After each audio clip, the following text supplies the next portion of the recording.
You just paid $1,000 for an iPhone. And Apple just confirmed the best part of Siri AI? You might have to pay extra for it. Here is your iScoop. When Apple showed Siri AI at WWDC a few weeks ago, it looked completely free. The whole stage presentation made it look like every iPhone user was getting the full thing.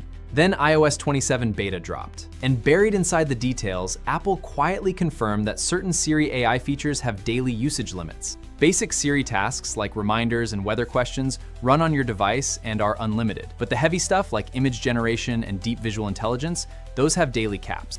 Mark Gurman said a paid Siri subscription is coming. He said we will see a separate Siri subscription at some point. The iCloud Plus daily limits right now are just getting you used to the idea that AI costs money. ChatGPT Plus is paid. Gemini Advanced is paid. Claude Pro is paid. Apple is hiding their AI tier inside iCloud Plus, which you already pay for. Is Apple to blame? Partially. Running cloud AI genuinely costs billions. Apple pays Google. Is the communication to blame? And never once mentioned daily limit. If you are on a free Apple ID with 5 GB of iCloud, you will hit daily limits on heavy Siri airs. If you already pay for any iCloud Plus plan, you get probably fine for daily use right now. You bought an iPhone because Siri AI. Apple marketed it on stage, then quietly confirmed daily limits in a press release.